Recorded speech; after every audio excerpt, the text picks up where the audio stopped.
Ready, ready, Ready. Ready. ready, Ready. ready. Get it. Let's get it. Hoorah, Wait. Marine Corps, Devil hardcore dog. devil dog. Yuck. Yep. What is up? This is Stu, and that's David, and that's Mike, aka Devil Dog. And this is Filling This podcast. And we're pretty fired up about this episode today because we have a pretty rad dude on there, and Dave is going to give a little bit more information on our friend Mike. And Dave, I'm gonna turn it over to you, buddy. Yeah, man. So Mike, one of my favorite people, just an awesome dude, an awesome man of God, a servant. We've known each other, for a couple years, Mike. So the story behind my introduction to Mike was, Stu and I were starting this business, Storehouse 310. We didn't really have a lot going on. We knew one of the tenets was to give. We were looking for different things that we wanted to give to. Initially, we thought it would be building a house, but our hearts were being pulled in a different direction. And so literally one day I looked up veterans suicide. I don't know, I was on the internet. I was driving to DC. I dialed the 800 number and Mike answered, and we just started talking, chit-chatting, started talking about Jesus, started talking about Marine Corps, just started talking about like whatever we were talking about, dude. Just kind of like two meatheads in a locker room, like, I was just started talking. It was immediate connection. Yeah. But the parts that were important, right? The parts that we really resonated with, felt like I was talking to a brother. A lot of that probably had to do with our shared faith. And we just hit it off. And then within a matter of days, he connected us with the founders of Warriors Heart. I don't even know if he connected us. You were kind of the main point of contact, and we had set up a plan, and then, hey man, everything from there is history. So Mike was my introduction to Warriors Heart, and just an awesome dude, has an amazing story. I'd encourage you to go listen to, he put out a podcast, a few episodes talking about his story. We're going to get into some of that here today, but just a crazy story, just amazing. God working through his life. It's stuff that you wouldn't even believe, man. They could make a movie off that story. Sometimes I'm like, what? Maybe one day. Need to write a book. Yeah, right. That's all my goals. That's one of my goals, actually. I want to get a book out. I do. Yeah, and you have there's a significant barrier to entry because you're a Marine and spelling's not a strong suit, I'm sure. So, well, he could use some crayons to write it out. I have some on my desk just in case, because people like to crack jokes, so I like to throw crayons back. So that's good, man. You don't eat them, do you? When I'm hungry, what else am I going to eat? No, it's awesome. So yeah, Mike, just looking forward to this conversation and you sharing, and I'll turn it over to you just to kind of give us, a bit of who you are. And man, I got my listening ears on today because you just, your story is amazing. Yeah, man, I appreciate y'all bringing me on. I know we've been talking about it for a while. And so it's good to finally connect. It's been a while. I remember that first conversation when y'all called. I was actually like, God works things out, right? And I was not supposed to be at work that day. I was filling in for a teammate on a Saturday. And so that's, like you said, the rest is history. He just works that way. And I appreciate the introduction. So yeah, I was in the Marine Corps from 2006 to 2010, as y'all know, and deployed a couple times, deployed to Fallujah first and then Ramadi in the latter part of the 2000. And, it was just your typical Marine deployments. And my time in the Corps was good, man. We had fun. It was good, picked up rank, everything was good, right? And we lost a Marine to suicide, actually, on our Ramadi deployment. And that's when, that's the things that you're not trained to deal with, right? We're not trained for that. We're trained to, triage combat, right? You're in combat, something happens, triage it, medevac it, whatever, move forward, push through the mission. That's what you're trained to do. You're not trained to respond to suicides. You're not trained. It's just not something it might be now, I got out in 2010, but it wasn't then for sure. And when that happened, things for me, took a spin, a quick downward spin, and started. As y'all know, I was drinking already, but then I started really abusing alcohol to deal with not only that, but other things that had happened in my life as well. It was just, everybody has their story, and everybody goes through what they go through when they're a kid, when they're a young man, whatever. Everybody has their story, and nobody's life is perfect, right? But then you compound whatever those issues are, with some trauma, and it makes it worse. And then you start thinking too that you're messed up because of this one incident, and that's not even the case. It's from years, boom, boom, boom, boom, boom, boom, boom, and then the catalyst. And that's what happened to me, and I didn't understand that right then. And so life was a struggle after the Marine Corps. It was, man. It was hard. And then let me see here. So touching on that struggle, right? So it's hard. The transition is very difficult. Y'all know this. Y'all see it all the time, especially where y'all are at in the service. Y'all see the transition is tough for your guys and gals getting out, because it's different. You lose your identity. You lose your identity. If your identity is Marine or sailor or soldier or special forces, Green Beret, Ranger, Airman, whatever, if that's your identity, and it is, because that's what they beat in your head in boot camp, right? That's what you are. You have to be, because your teammates have to rely on you to maintain that identity. So that's what you embrace that identity. Then when you get out, you lose that identity quick. It's gone. And they say once a Marine, always a Marine, right? Well, yeah, I believe that, but that identity is separated, because you can't act like that in the civilian sector. You just can't. I tried it, and I went to prison. So, it's yeah, man. That's crazy. So thinking about that, that transition, now that you've kind of been through it and been through the hard times of it, and I want to get through that piece of the story too. How would you recommend kind of preparing for that, and preparing for that transition? I mean, David and I are coming up on it pretty soon. We have about 1.5 years left of our service. And I mean, I'm nervous about it. I honestly am. And I'm just curious kind of what your thoughts are on how to prepare for that. Yeah, great question. And I think y'all are on the right track to that transition with what you're doing now with Storehouse, in these podcasts, in these episodes, and all the 30 days of gratitude, right? Y'all are on the right track because you found another mission, another purpose. Like that's what the problem is we go balls to the wall up until we're out. And then, whoa, pump the brakes, right? So in regards to the transition, like, it's really important. And I think it helps out a lot if you can, probably 6 months before, or even longer, a year before, you want to get out, start working on that next mission. What is that mission in my next life? What purpose do I have outside of the military?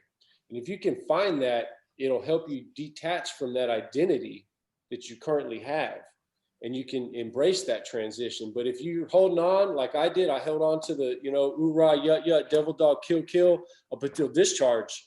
And that's not how normal people operate. So that's fun. Yeah, y'all are on the right track, man. No, I think that's great advice. And I kind of want to get into some of the tougher parts of your story as well, to, really to highlight for a lot of our listeners that life isn't always easy. It's not always good. It's not always better getting out or staying in or any of those things. That the significant life changes happen. We react differently, and you can really get to a pit quickly, right? Especially with the holidays here. And a lot of our listeners may be able to resonate with the fact that there's just difficulties, and the holidays bring out different things. For a lot of people, it's a ton of joy, and it's family, and it's remembering those good times. But for a lot of people, it's a struggle. It's something it's a time that, for a lot of us that find great joy in this period, it's hard for us to understand that a lot of people it's just it's the most depressing part of the year for them. And, and I think that your story will just kind of help tie some of the stuff together. And it's entertaining. And I hate to say it because it's you, and I love you, but your story is crazy, man. There's some crazy stuff in your story, and it gives you the bona fides from the experience to be able to talk to people and say, hey, look, man, I get it. And they're like, no, you don't understand me. You're like, no, dude, I get it. Yeah, you know? I get it. So yeah, if you don't mind sharing a little bit about that. Yeah. I'll just mention this real quick. I use my story, and I laugh about it. I joke about it, because life needs humor. Life needs joy. Life needs laughter. And if you can find it in those dark times, it brings out the light. It really does. But yeah, so just jumping real quick, right? I got out of the Marine Corps, right? So when I got out of the Marine Corps, I got a good job, right? God has always looked out for me. I got a good job right off the bat. Oh, it always happens. Always happens. Do I deserve it? No. Did it happen? Yes. Got a good job, made good money. So what did I do? That money fueled my habit. I was partying every day, every single day, drinking. And I didn't see it as a problem because I could pay my bills, right? If I can pay my bills, then I don't have a problem. That's not true. We think it is, but it's not true. It's not true. Just because you can pay your bills doesn't mean you don't have problems. But that's how I was thinking. And I was working in the oil field, drinking and partying. And, I thought that's what the identity that I needed, money, right?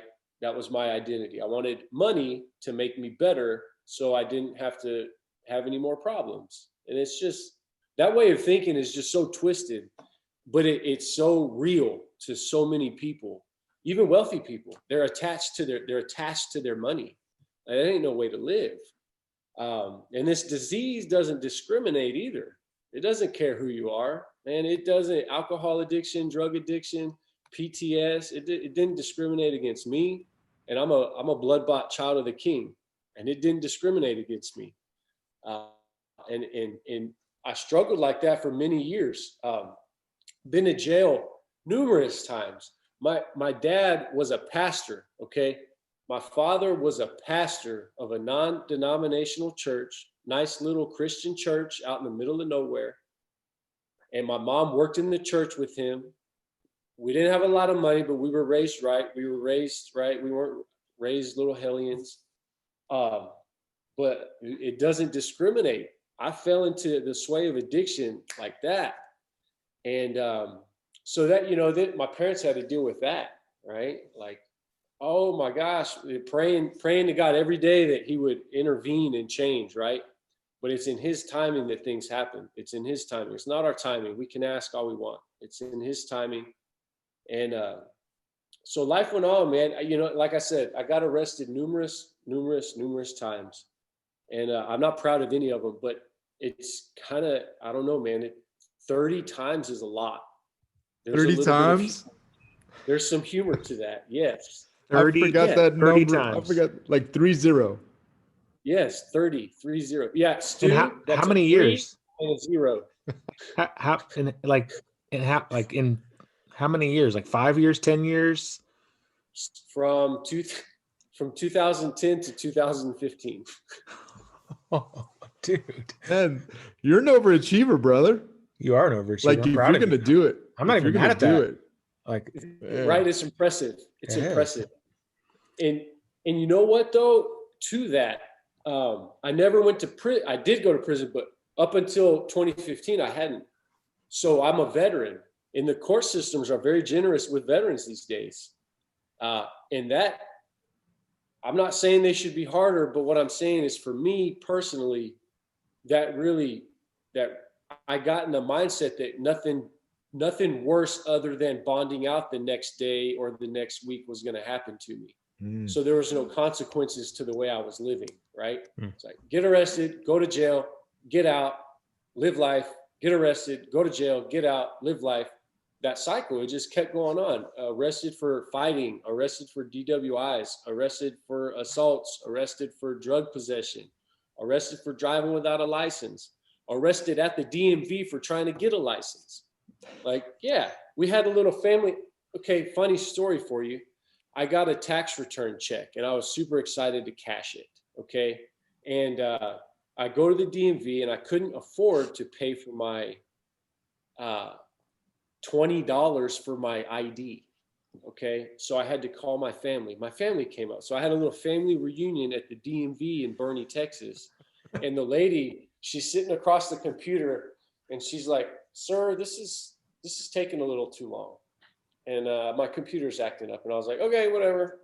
And I had my son there. He was like 2 years old, maybe 1 year old. My mom, my girlfriend, looked like family reunion. And then the cops show up, arrest me. I had an at-large warrant. Didn't even know. That's the kind of life I was living. I didn't even know that I had this kind of trouble hanging over my shoulders. And you know what happened? Went to jail, bonded out, cashed the tax return check, and the rest was history from there. And like, that's how my life was up until 2015. 2015. So my son, I'll jump forward. My son in 2013, my son was born. His name's Tristan, and he's 7 years old now. And I thought, right at the beginning of this talk, I was saying I thought money was going to change me, that maybe that would be my new identity, that I could embrace. Good job, right? That'll change me, and it didn't. And then when I found out I was having a kid, I thought, well, this for sure is going to change me. I will get better for my son, right? That's a good reason, right? To get better for your kid. It is, but it doesn't work. It doesn't work. A lot of people don't understand that. You can't change for anybody but yourself. You can't. You have to change for yourself. That's a hard pill to swallow. I realized when I was in prison that I never loved my son. I never loved my son up until that point that I was willing to change for myself. That's when I showed true love to my son. I got locked up in 2015 when he was 2 years old. And for drug possession, evading arrest, like I went out with a bang. Overachiever, right? Woo! And you know, Marines. I knew you were going to say that. I should have brought my crayons in here. Throw it at the camera. Yeah. So that was the final straw. I went out with a bang, and that was it. And that was the best thing at that point that could have ever happened to me, because I should have been dead. You know, I tried to take my own life in 2011. That didn't work. You know, I should have been dead numerous times over, intentionally and unintentionally. You know, it should have happened to me. It should have happened to the people around me. I was so reckless. You know, before you even go into that, check this out.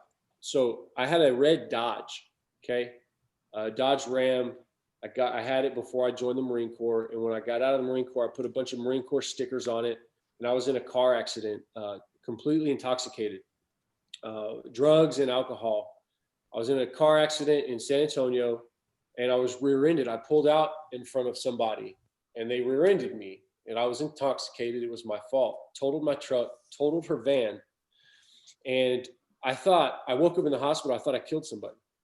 I did. I thought my life is over now. Like, great job. You know, you killed somebody. Well, it turns out I didn't. Thank God. And I should have gotten charged for attempted intoxication manslaughter, right? Like, it was a bad accident. And this lady's son had just got out of the Marine Corps, okay? And the last thing she saw before she hit my truck was all those Marine Corps oorah stickers on the back of my truck. And she refused to press charges on me in court. Refused. Wow. Out of that whole thing, I had to pay $600 restitution. And that's a blessing.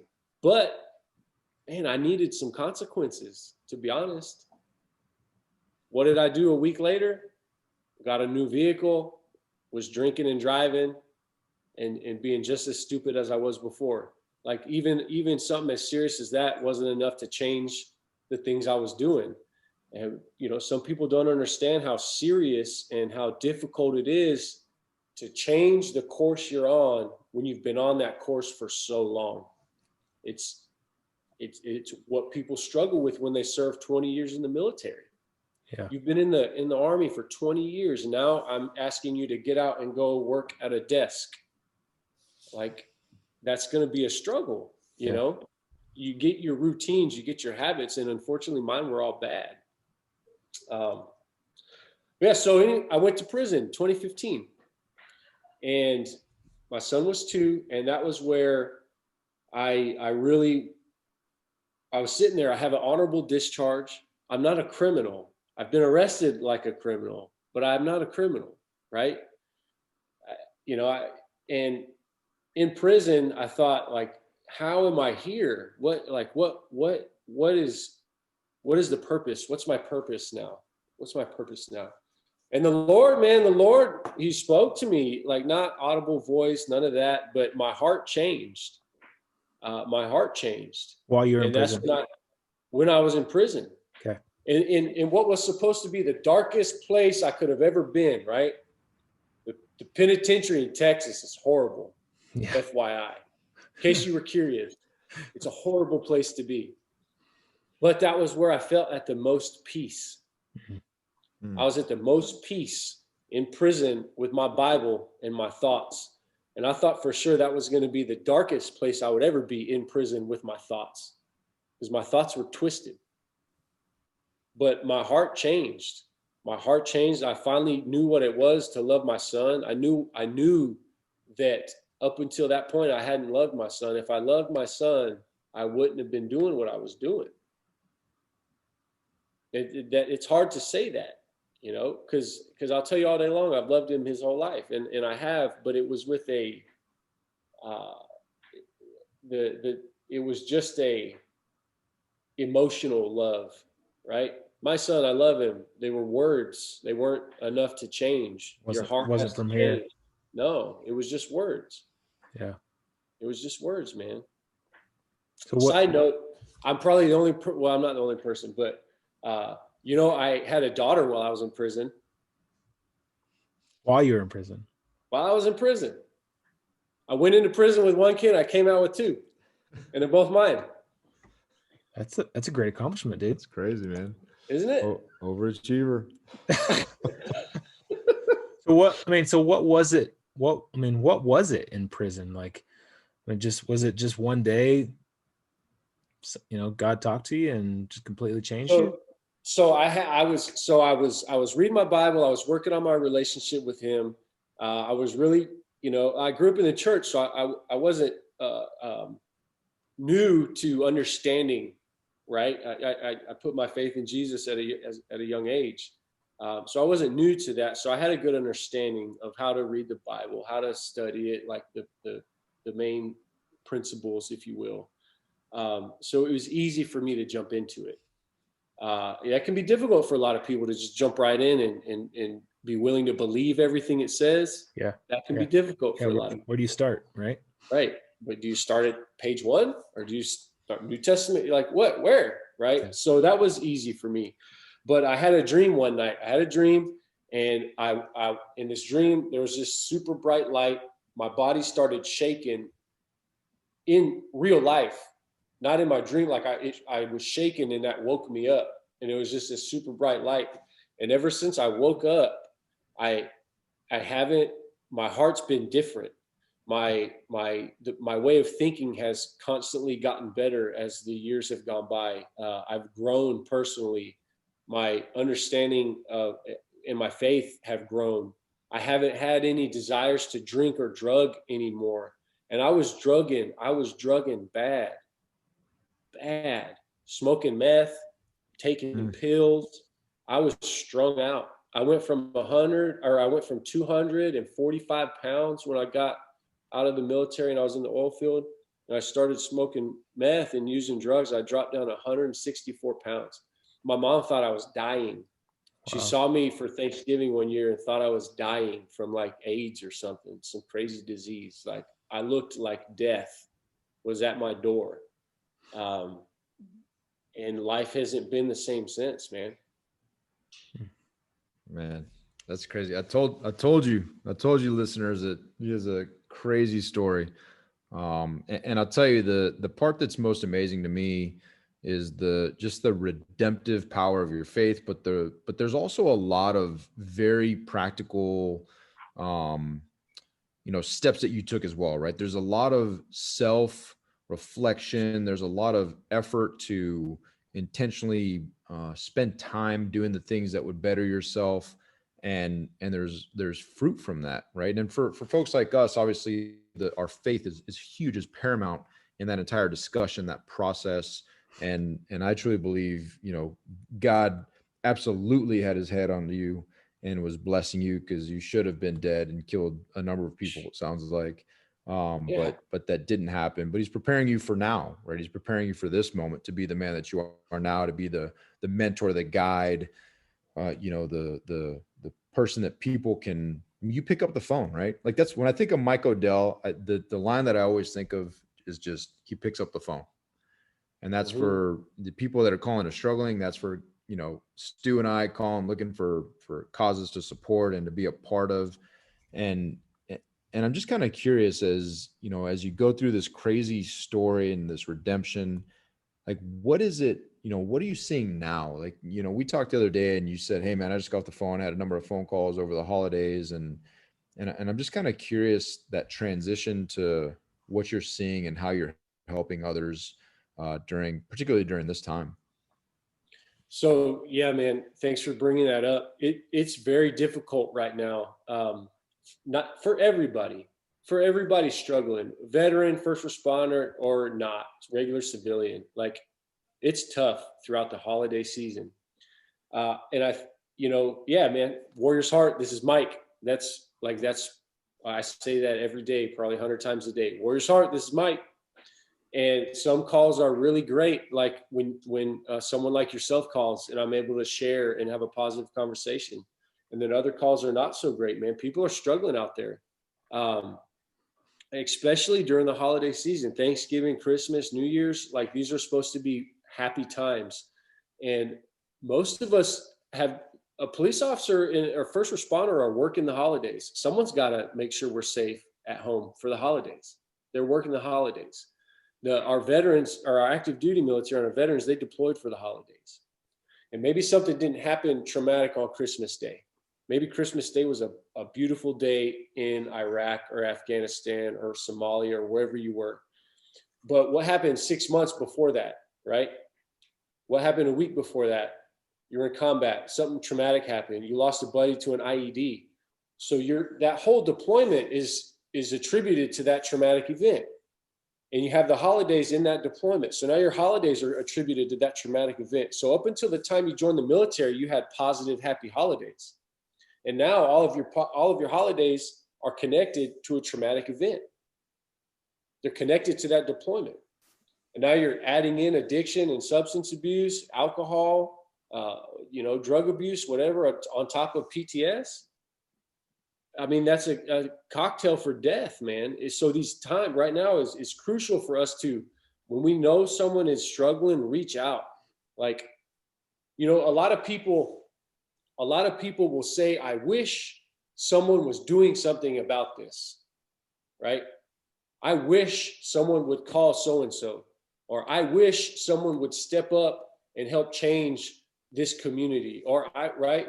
But like, look, God created you and put those thoughts in your mind for you to do that, right? It's up to you. It's up to me. It's up to whoever's listening. If something was put on your heart to reach out to somebody, or somebody struggling, you got to call them. It's not someone else's job to do that, right? That's why God created you, right? He didn't create someone else to do what you're supposed to do. He created you to do it. And we try to be here, man. We're here. We got someone on the phones 24/7 to answer any calls. Like, we're here through the holidays. Thanksgiving was a tough one. The day of and the day after were tough here. The calls that were coming in were not the normal, I'm so-and-so, I'm struggling with addiction, I need help. They were rough. We were here to handle them, but it's a tough time. But you can make it through it.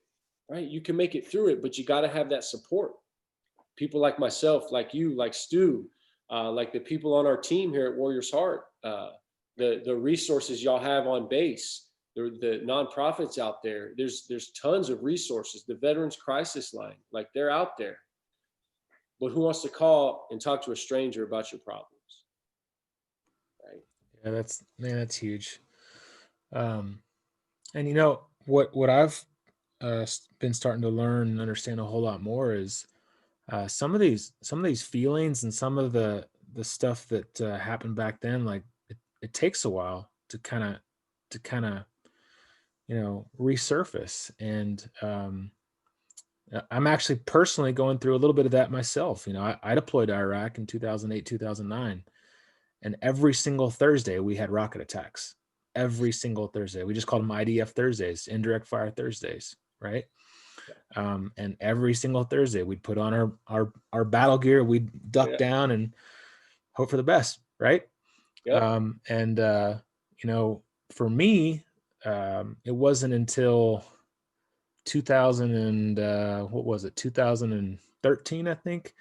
I was over in Italy, stationed in Italy, and living out in town, and like the Italians, like they kind of live in like little combines, and it was New Year's Eve, and they just blast fireworks like no other, just all night long, like mortars, and just like and it's in this little like compounds that like ricochets, and it's like super loud. And I found myself like down on the floor, cuddled up in a little ball like a little baby. And my wife was like, what is going on? What, are you okay? I was like, yeah, I don't know. And since then, my wife has kind of noticed every now and then that I'll get like super irritated, super annoyed, like with like loud noises, and like if my kids like banging on a drum or something like that, I'll like kind of lash out at them. And so, I'm starting to like see it. I mean, and that it's been 10 years, 11 years. And so for me, I'm starting to notice it, and my wife is starting to notice it. And so I'm personally starting to like talk to people about it. And so it's like real, and it took a long time for that to all like surface. And so knowing that that's possible and knowing how to combat that is super important. And I've kind of started to try to get into like some meditation, and PT is I've always known PT has been super helpful for me. But talking to people and reaching out, and I think it's super important to do that. And man, spot on with like reaching out to other people that you could think of that might be going through that kind of stuff. You got to, and something that we're really big on here at Warriors Heart, and I'm big on it too in my personal life now, is the why, right? The why. I always want to know why. I'm okay with a lot of things, but as long as I know why, right? If something changes, why? Okay, cool. If you're doing this, why? Okay, cool.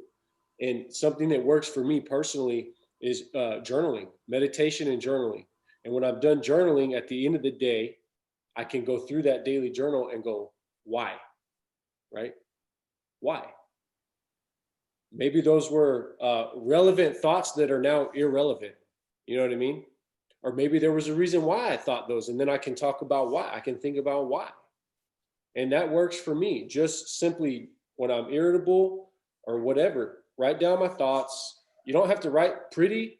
I use crayons. Okay. I use my field pad, my weatherproof field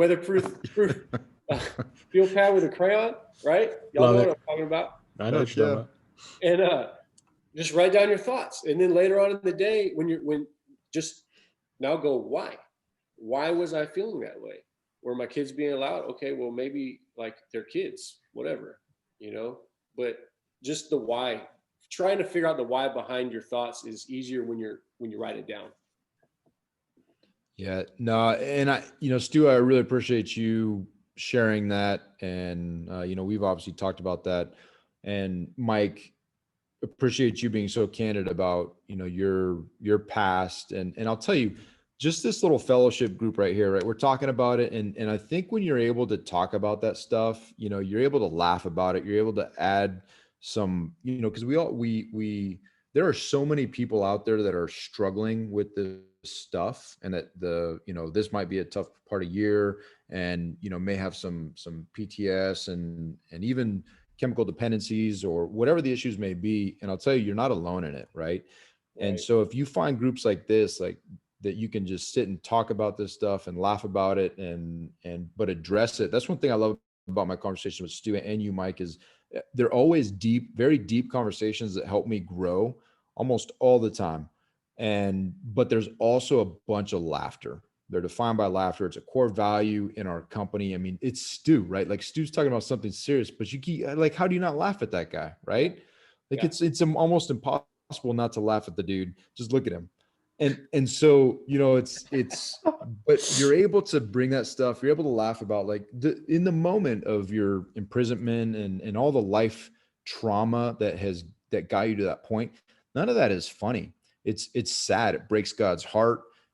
It's something you never want anybody to ever go through, but you're able to, the resiliency of just people, if you find the right group and you talk about it. And I would encourage you, Stu and I are always available, right? Just give us a call, and I'll tell you, like, at some point during the conversation, if you're chit chatting with me, like, we're going to laugh about something, I mean, there's going to be something that we're going to laugh about. Stu, you're probably going to laugh at him, right? Like, that's the best part about him, is that you can just laugh at him. And laugh at him, laugh with him. Laugh with him. And then maybe you cry together, but you get to a point where you address these things that are so deep seated, and you have an opportunity to get them out, and you feel better. Like, I feel better just having this conversation, listening to you guys, share and just the conversation in and of itself. And I pray that somebody listening to this episode can equally grow, whether you're military, whether you can relate with that, the combat side of it, or the personal trauma, right? That just recognizing it during this time.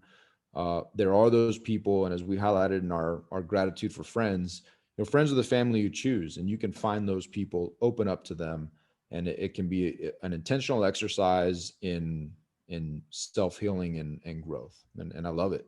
So thank you guys for sharing that. Let me ask you one other question, Mike. Yeah.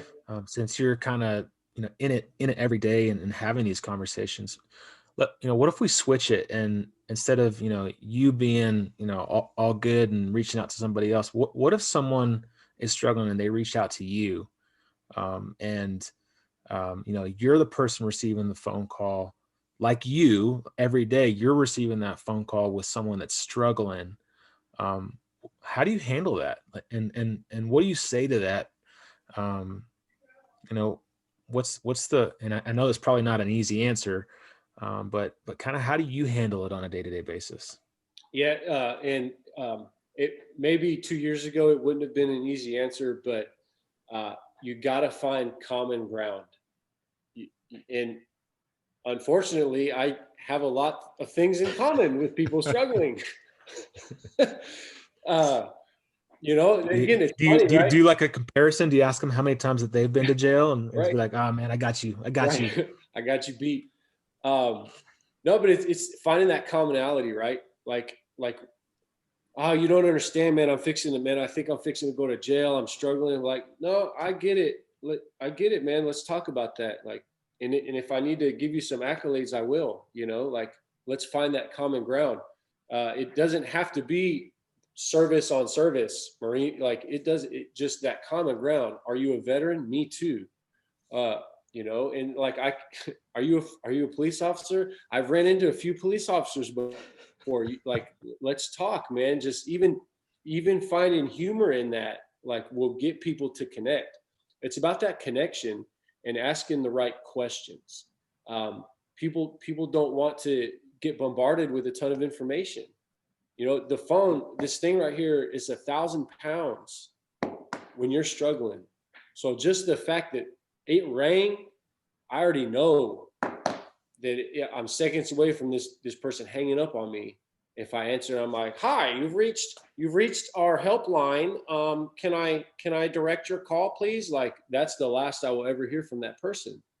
But just being genuine and finding that connection. What can you connect with this person on? Whether it be addiction, depression, military service, parents were preachers, whatever it is, people will talk to you if you can connect with them.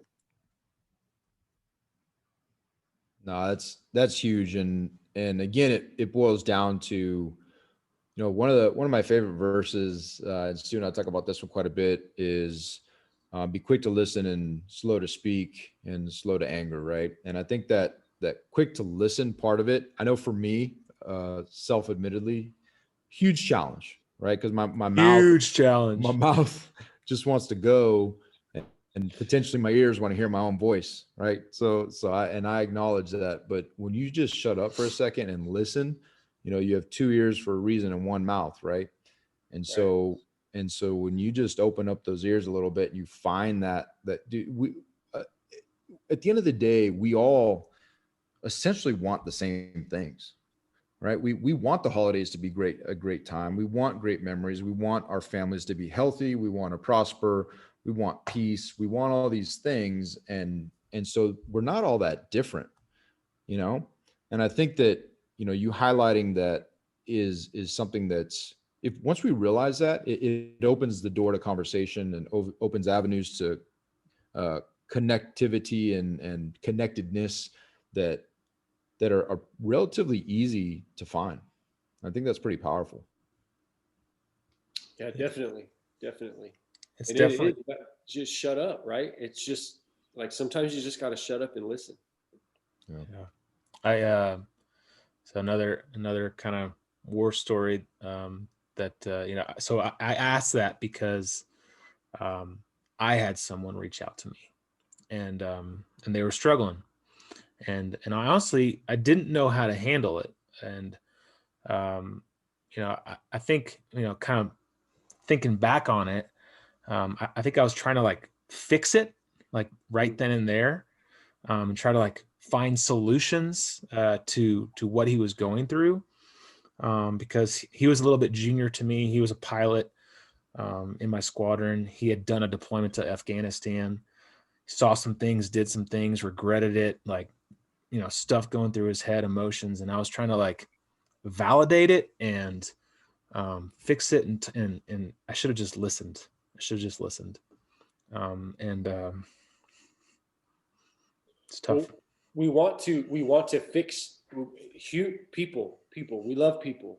We want to fix people. We want to fix the situation. We want to come save. Right. But again, like it's you have to change, right? Like what we can do is help guide you that direction. You know what I'm saying? The best thing to do when someone's struggling is to help guide them to their own solution, right? A good solution, but help them make that decision. We always want to be that one to come save and like, no, you need to go do this. People don't want to hear that. I didn't want to hear that, right? When I needed help, I did not want to hear I needed help. I was okay with saying I need help. But as soon as someone said you need help, I shut it up. No, you don't know what I need, right? Because I was filled with anger. I was mad at the world, right? So it's about sometimes just listening and not telling them what to do, just listening and saying maybe what you would do. This is what I would do, man. Like if I was feeling the way you're feeling, this is what I would do. I should practice that with my wife more too. Probably be better for me. I know it'd be better for David. You'll end up this is what you should do on the next show. Yeah, I hit my face on the doorknob. Shower. The doorknob. Yeah, shower. Seems like I've experience with this.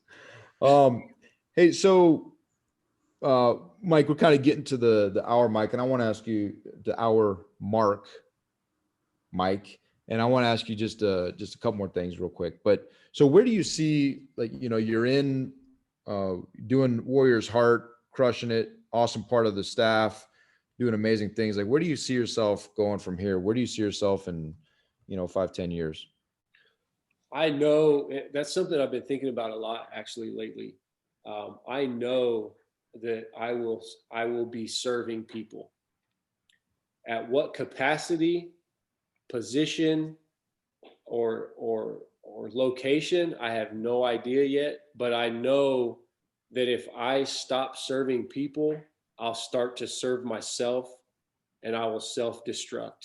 The second I start serving myself, I'm going to destruct. And so I know that that's what I'll be doing for sure, is serving people. Yeah. No, and you're amazing at it, right? And I think it takes an amazing amount of self-awareness to say what you just said too.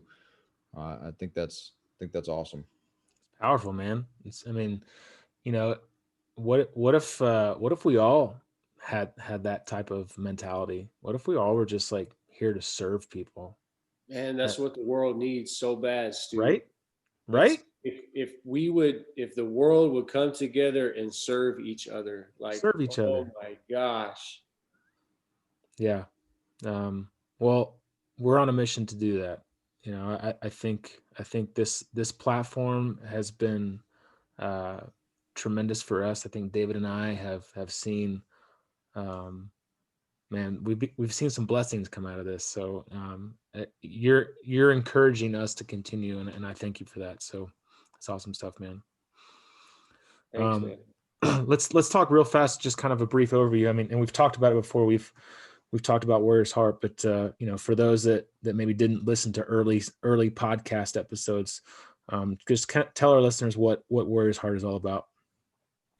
Yeah, man. So yeah, if you don't know anything about Warrior's Heart, we are a private, fully accredited, fully licensed facility, exclusive to first responders, active duty military, and veterans struggling with substance abuse, and that can even be substance abuse along with PTS or anxiety, depression, moral injury, survivor's guilt, right? Those co-occurring disorders that come along with your time in service, whether that be police officer, firefighter, paramedic, or part of the military or veteran community.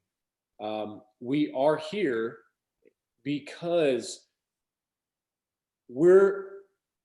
I'm no different than anybody else, but what I've gone through is different than other people. And we're here to provide a special program for people like you and me that have provided service to our community and service to our country. Now, Warrior's Heart is here to serve them. We do it in an amazing location. We got 543 acres out in the hill country of Texas, right? Y'all been here. Well, Stu's been here. David was here on camera. That's right. That's right. Yeah, we're like FaceTiming him and showing him around. Yeah. So we got 543 acres out here. We do things different. You can't expect to go somewhere and get healed.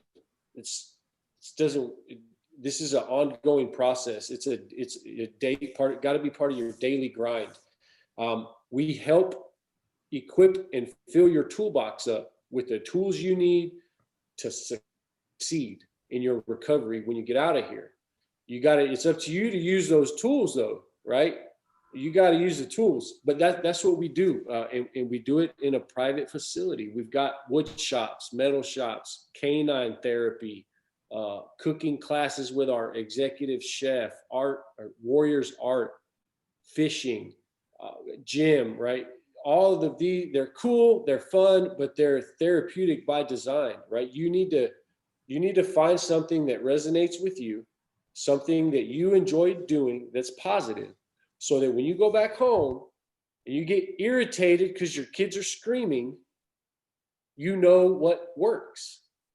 You like, okay, you know what? I really get a lot of therapy out of cooking. I'm gonna go make a snack while the kids scream in their bedroom, and then whatever. If that's what works for you, that's what works for you. Or go create a wood shop in your garage, or whatever. Go for a hike, go fishing. There's a lot of things you can do. Journal, find out the why. There's a lot of things you can do to get you out of those triggers, because a lot of the times what it is a trigger happens and we react immediately. And that's our downfall. We react immediately to that trigger. instead of stopping and processing. And usually within, I don't know, 30 seconds, it's gone. Yeah. But we right. Sometimes you got to shut up, right? When something happens, stop, all stop, brakes, pump the brakes. It'll go away. But yeah, so in short, that's what we do. We equip people to get out of here and be sober, confident warriors in their community. Awesome, man. That is awesome. Well, sweet, Mike. Well, thank you so much, buddy.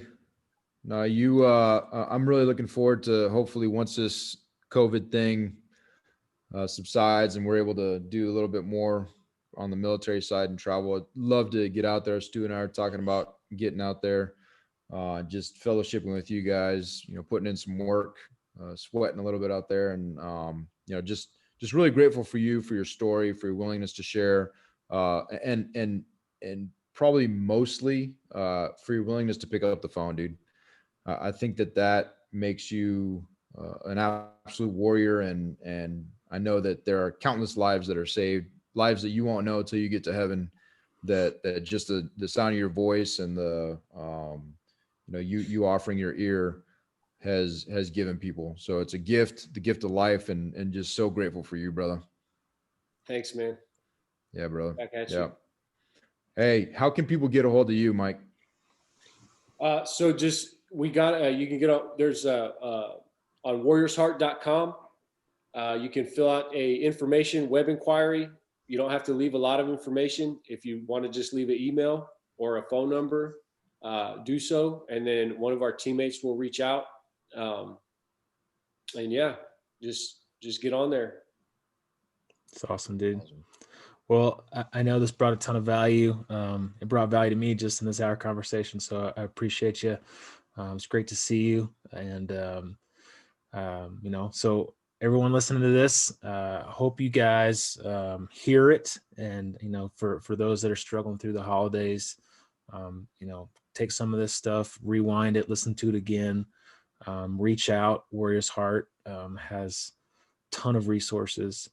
For those that are just our listeners, share this, tell other people about it, pick up the phone and make that phone call to someone that you might be thinking is struggling through this period. Is important. It really is. And if someone calls you, then just listen. Just listen. Just listen. Right. All right. Give me 5-star reviews. David, maybe 1 star. Devil Dog, Mike, like 10 stars. And subscribe. Everything else. And smack that thumbs up. Thumbs up. Give me lots of likes. Lots of likes. Exclamation points, and hearts. Stu lives for exclamation point. No, I live off of hearts. That's right. I like lots of hearts. All right. Say that again. What? Huh? What? What? You're dumb, dude. Let's go fill Hey, go fill your storehouse. How about that? Make it a great day. Fill it up. See ya. See ya. See ya.